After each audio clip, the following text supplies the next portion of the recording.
যারা ইউজি কোর্সে কিংবা বিডিবি কোর্সে নেতাজি সুভাষ ওপেন ইউনিভার্সিটিতে ভর্তি হয়েছিলেন, আপনাদের অনেকের মধ্যে প্রশ্ন ছিল আমাদের অ্যাডমিট কার্ড ডাউনলোড কবে থেকে শুরু হবে। আজকের ভিডিওতে কিন্তু আমাদের ডিটেলসে আলোচনা করব যে অ্যাডমিট কার্ডটা কবে থেকে ডাউনলোড করতে পারবে। প্রথমে বলে দিই, ভিডিওটা বেশি লেন্দি না করে, আপনাদের অ্যাডমিট কার্ডটা 12 তারিখ 12ই ডিসেম্বর থেকে, অর্থাৎ 12 ডিসেম্বর 2টো থেকে আপনাদের অ্যাডমিট কার্ড ডাউনলোড করতে পারবেন পার্টিকুলার ওয়েবসাইটে। দেখুন, আপনারা যারা গ্রুপের মধ্যে আছেন অলরেডি আমি কিন্তু ওই নোটিশটা ফরওয়ার্ড করে দিয়েছি। যখন আপনাদের অ্যাডমিট কার্ড ডাউনলোড শুরু হবে তখন কিন্তু পার্টিকুলার যে ওয়েবসাইট রয়েছে সেই ওয়েবসাইটটা কিন্তু গ্রুপে দিয়ে দেবো। সেখানে ডাইরেক্টলি গিয়ে সেই লিঙ্কে ক্লিক করে আপনাদের এনরোলমেন্ট সার্টিফিকেট বসিয়ে আপনাদের যে অ্যাডমিট কার্ড রয়েছে অ্যাডমিট কার্ডটা কিন্তু ইজিলিভাবে ডাউনলোড করতে পারবেন। এইবারে অ্যাডমিট কার্ড তো ডাউনলোড করলেন, কিন্তু অ্যাডমিট কার্ড ডাউনলোড করার ক্ষেত্রে যে নোটিশটা পাবলিশ করে, যেটা আপনি স্ক্রিনের উপর দেখতে পাচ্ছেন, এখানে কিন্তু 10 থেকে 11খানা রুলস রেগুলেশন কিন্তু খুব স্ট্রিক্টলি ভাবে মেনে চলার কথা ইউনিভার্সিটি বলেছে। সেই 10 বা 11খানা রুলস রেগুলেশন কিন্তু আজকে স্টেপ বাই স্টেপ আলোচনা করব। যাদের কাছে নোটিশটা আছে আপনারা অবশ্যই খুলে রাখবেন। তার পাশাপাশি আমি যে পয়েন্টগুলো বলছি এক এক করে অবশ্যই ট্রান্সলেট করে বাংলাতে বলবো, সেই পয়েন্টগুলো কিন্তু অবশ্যই আপনারা দেখে নেবেন কিংবা ভালো করে বুঝে নেবেন।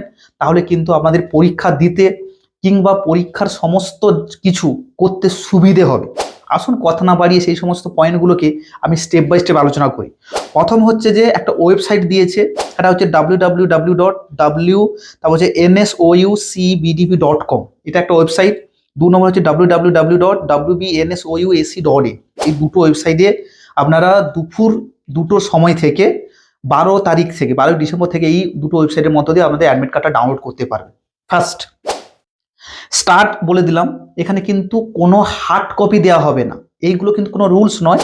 আপনাদের স্ক্রিনের উপর দেখতে পাচ্ছেন প্রথমে একটা প্যারা আকারে দেওয়া আছে, তারপরে কিন্তু 1-2 করে লেখা আছে। এটা কিন্তু ওই প্যারাতে কিন্তু মেনশন করা আছে যে নো হার্ড কপি ওই ডিস্ট্রিবিউটেড, কোনো হার্ড কপি কিন্তু দেওয়া হবে না। অর্থাৎ আপনারা এইটাকে ডাউনলোড করে নিজের কাছে রেখে দিবেন এবং ডাউনলোড কপিটা অবশ্যই বের করবেন যেদিন পরীক্ষা দিতে যাবে। এটা কিন্তু পরিষ্কার বলে দিয়েছি।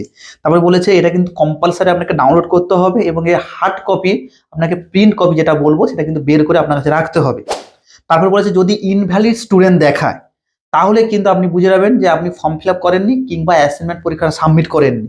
যদি এগুলো করে থাকেন তাহলে ইজিলিভাবে ডাউনলোড করতে পারবেন। যদি এগুলো না করে থাকেন তাহলে কিন্তু আপনার ইনভ্যালিড স্টুডেন্ট দেখাবে। এইটা গেল একটা বেসিক রুলস রেগুলেশন। ভাইটাল যে 10 থেকে 11খানা রুলস রেগুলেশন বলেছে আমি এক এক করে বলছি, আপনারা মিলিয়ে নেবেন। প্রথম যে রুলস রেগুলেশন যেটা বলছে সেটা হচ্ছে যে ইউনিভার্সিটির ওয়েবসাইটে যে এক্সাম শিডিউল রয়েছে সেটা কিন্তু খুব স্ট্রিক্টলি ভাবে আপনাকে দেখতে বলেছে। এক্সাম শিডিউলটাকে ভালো করে দেখে নেবেন, পড়ে নেবেন, তাহলে কিন্তু এক্সামই দিতে কিন্তু বা এক্সামিনেশন দিতে কিন্তু আপনার সুবিধা হবে। এটা কিন্তু প্রথম নম্বর রুলস বলেছে এটা।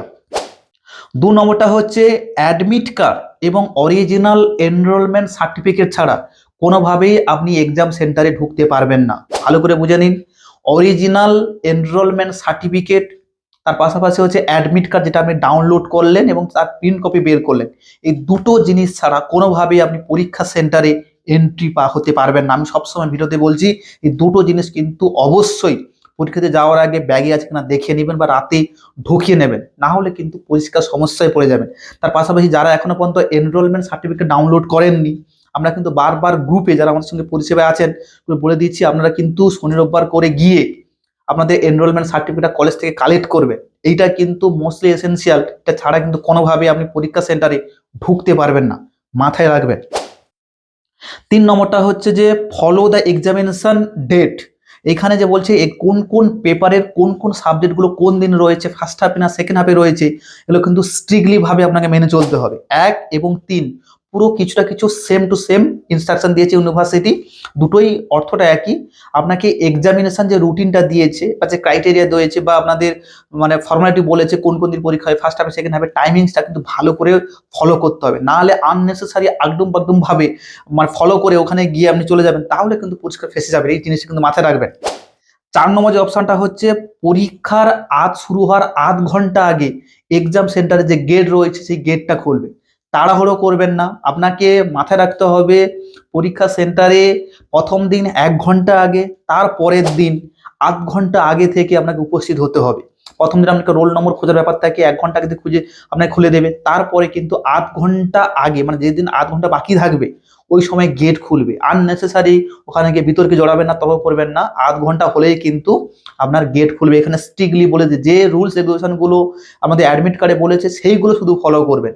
টিচার আপনাকে এর বাইরে কোনো ইনস্ট্রাকশন দেবে না, আপনিও কোনোভাবেই এর বহির্ভূত কোনো কাজ করবেন না, তাহলে কিন্তু পরিষ্কারভাবে ফলো করবেন। যদি টিচার আপনাকে আননেসেসারি আউট অফ বক্সে গিয়ে অ্যাডমিট কার্ডে যে ইনস্ট্রাকশন দিয়েছে সেই ইনস্ট্রাকশনের বাইরে গিয়ে কোনো প্রশ্ন করে, তাহলে কিন্তু ইজিলি ভাবে আপনি বলতে পারবেন যে এই সমস্ত ইনস্ট্রাকশনগুলো এখানে দেওয়া নেই, তখন কিন্তু তারা চুপ করে যাবে। আপনিও কিন্তু অবশ্যই এই রুলস রেগুলেশনগুলো ফলো করবেন, এটা কিন্তু অবশ্যই মাথায় রাখবেন। আধ ঘন্টা আগে আপনার এক্সাম সেন্টারের গেট খুলবে। তারপরে হচ্ছে যে 5 নম্বর যে পয়েন্টটা আছে, যদি কোনো স্টুডেন্টস 1 ঘন্টা পর এক্সাম সেন্টারে প্রবেশ করে তাহলে তাকে পরীক্ষায় বসতে দেওয়া হবে না। আপনার ধরে রাখুন 11টা থেকে পরীক্ষা শুরু হয়েছে বা 10 থেকে পরীক্ষা শুরু হয়েছে, 11টা পর্যন্ত আপনি সময় পাবেন পরীক্ষা সেন্টারে প্রবেশ করা বা পরীক্ষা দেওয়ার অপরচুনিটি পাবেন। কিন্তু 1 ঘন্টা যদি অতিক্রান্ত হয়ে যায়, ধরুন 10 থেকে পরীক্ষা শুরু হয়েছে, আপনি পরীক্ষা সেন্টারে ঢুকলেন 11টা, 11:30 সময় ঢুকলেন, তাহলে কিন্তু কোনোভাবে আপনি পরীক্ষা দিতে পারবেন না। এটা কিন্তু পরিষ্কার করে লেখা আছে। আননেসেসারি ডিবেট করবেন না, ওখানে গিয়ে তর্ক বিতর্ক করবেন না, তাহলে কিন্তু বিপদ আপনার হবে। এই জন্য বলতে চাইছি সময় থাকতে থাকতে বেরিয়ে যান। এখানে পরিষ্কার বলে দিয়েছে 1 ঘন্টা পর কোনো স্টুডেন্টসকে এক্সাম সেন্টারে প্রবেশ করতে দেওয়া হবে না। আর যদি কোনো স্টুডেন্টস 1 ঘন্টা পর পরীক্ষার সেন্টার থেকে পরীক্ষা না দিয়ে বেরিয়ে যাবে বলে, তাহলে কিন্তু তার কোশ্চেন পেপার এবং অ্যান্সার শিট দুটোই কিন্তু বাজেয়াপ্ত করা হবে বা ওখান থেকে কিন্তু নিয়ে নেওয়া হবে। কারণ এক্সাম কমপ্লিট না হওয়া পর্যন্ত এক্সাম পেপার বা কোশ্চেন পেপারটা কোনোভাবে আপনি এক্সাম সেন্টারে বাইরে নিয়ে যেতে পারবেন না। এটা কিন্তু অবশ্যই মাথায় রাখবেন। আমি আরেকবার বলছি, পরীক্ষা শুরু হওয়ার 1 ঘন্টা আগে পর্যন্ত আপনি, মানে ধরুন আপনার 1 ঘন্টা হয়ে গেছে, পরীক্ষা শুরু হয়ে গেছে, আপনার 1 ঘন্টা হয়ে গেছে, তখনও কিন্তু স্কোপ পাবেন। যদি আপনার মানে বাসের ক্ষেত্রে বা যাতায়াতের সমস্যা হয় তখন সুযোগ পাবেন, কিন্তু 1 ঘন্টা অতিক্রান্ত হয়ে গেলে আপনি পরীক্ষায় ওই দিন বসতে পারবেন না। 2 নম্বরটা যেটা হচ্ছে এই পয়েন্টের, এই যে আপনার 5 নম্বরের দুটো পোর্শন আছে, 1 ঘন্টা পর আপনার মনে হলো যে আমার কোশ্চেন সব আনকমন হয়েছে, আমি পরীক্ষা দেবো না, আমি বেরিয়ে যেতে পারেন। আপনার কোশ্চেন পেপার এবং অ্যান্সার শিট দুটোই কিন্তু পরীক্ষার কেন্দ্রে রেখে দিয়ে বাইরে বেরিয়ে যেতে হবে। আপনি চাইলে সময় অতিক্রান্ত হয়ে যাওয়ার পর আপনি কোশ্চেন পেপারটা এক্সাম সেন্টার থেকে কালেক্ট করতে পারেন, কিন্তু পরীক্ষা চলাকালীন এক্সাম পেপার নিয়ে কোনোভাবে আপনি সেন্টারে বাইরে যেতে পারবেন না। এটা কিন্তু অবশ্যই মাথায় রাখবেন। তারপরে 6 নম্বরটা হচ্ছে যে যদি কোনো আনফেয়ার জিনিস করেন, সোজা কথা বলতে যদি নোট করেন, তাহলে কিন্তু যদি আপনার ধরা পড়ে তাহলে কিন্তু বলে দিচ্ছি RA হওয়ার সম্ভাবনা থাকে।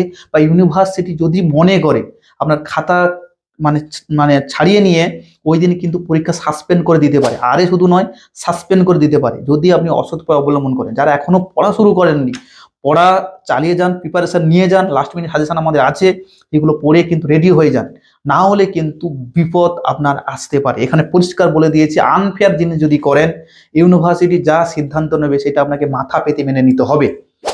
তারপরে যেটা বলেছে, মোবাইল ফোন বা এনি ইলেকট্রনিক জিনিস কোনোভাবে আপনি পরীক্ষা সেন্টার নিয়ে যেতে পারবেন না। মোবাইল বা ইলেকট্রনিক জিনিস কোনোভাবে নিয়ে যেতে পারবেন না। যদি আপনি নিয়ে যান, ধরা পড়ে যান, তাহলে কিন্তু ইউনিভার্সিটি যা ডিসিশন দেবে বা যা আপনাকে পানিশমেন্ট করবে, আপনাকে মাথা পেতে নিয়ে যেতে হবে। কারণ এইগুলো কিন্তু স্ট্রিক্টলি ভাবে প্রহিবিটেড করা হয়েছে পরীক্ষা সেন্টারে ঢোকার ক্ষেত্রে। এইগুলো বাইরে রেখে দিয়ে আপনাকে ঢুকতে হবে, না হলে কিন্তু আপনার খবর আছে। এটা ইউনিভার্সিটি পরিষ্কার বলে দিয়েছে।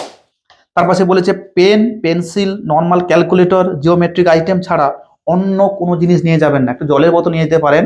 তারপরে বলছে pen, pencil, normal calculator, geometric যেমন স্কেল টেল, ঠিক আছে, এইগুলো নিয়ে যাবেন। অন্য কোনো জিনিস কিন্তু এইগুলো ব্যতীত, যেগুলো মেনশন করা আছে এইগুলো ব্যতীত অন্য কোনো জিনিস নিয়ে যাওয়া কিন্তু পুরোপুরি নিষেধ। এই জিনিসগুলো কিন্তু অবশ্যই মাথায় রাখবেন। আননেসেসারি কোনোভাবেই ডিবেট করবেন না, তর্ক বিতর্ক করবেন না, অ্যাবিউজ করবেন না, তাহলে কিন্তু বিপদ আপনার হবে এবং আপনার কিন্তু খবর থাকবে। তার পাশাপাশি হচ্ছে মূল মোস্ট ইম্পর্টেন্ট যেটা হচ্ছে 9 নম্বর দাগেরটা, যদি কোনো স্টুডেন্টস চায় ইংরেজি এবং বাংলাতে দুটো ভার্সানে কিন্তু যে কোনো ভার্সান অ্যাপ্লাই করতে পারে। যদি কেউ চায় ইংলিশ ভার্সান লিখতে পারে, লিখতে পারে, যদি কেউ চায় বাংলাতে লিখতে পারে, কিন্তু মিক্সড অ্যান্সার কোনোভাবেই অ্যাকসেপ্টেবল নয়। যদি আপনি চান পুরো পেপারটাই আপনি বাংলাতে লিখবেন সেটা পারেন, যদি পেপারটা আপনি পুরো ইংলিশে লিখেন সেটাও পারেন, কিন্তু একটা কোশ্চেন আপনি বাংলাতে লিখলেন, একটা কোশ্চেন আপনি ইংলিশে লিখলেন, তাহলে কিন্তু কোনোভাবেই ওই অ্যান্সার অ্যাকসেপ্টেবল হবে না। আপনার ক্ষেত্রে কিন্তু পরিষ্কারভাবে সমস্যা তৈরি হতে পারে। এই জন্য এই জিনিসগুলো কিন্তু মাথায় রাখবেন এবং যা লিখবেন আগে থেকে সিদ্ধান্ত করে যাবেন, বাড়ি থেকে মানসিকতা নিয়ে যাবেন। যদি বাংলা লিখেন বাংলা লিখবেন, ইংলিশে লিখলে কিন্তু ইংলিশে লিখবেন। মিক্সড ভার্সন কোনোভাবে আপনি অ্যাপ্লাই করবেন না। তারপরে হচ্ছে 10 নম্বর বলছে যে স্টুডেন্টসরা অবশ্যই কোশ্চেন পেপার দেখবেন, কিছু রুলস রেগুলেশন আছে, তার পাশাপাশি অ্যান্সার সিডিও কিছু রুলস রেগুলেশন দিয়েছে, সেই রুলস রেগুলেশন অনুসারে কিন্তু আপনাকে অ্যান্সার লিখতে হবে। আপনি যে কোশ্চেন পেপারটা আছে আপনার কাছে সেটা আপনি ছেড়ে দিন, অ্যান্সার সে লিখবেন, অ্যান্সার বুকলেটের উপরে দেখবেন কিছু রুলস রেগুলেশন লেখা আছে, সেটা নিয়ে আমি ভিডিও করে দেবো, স্টুডেন্টসরা রিকোয়েস্ট করেছে।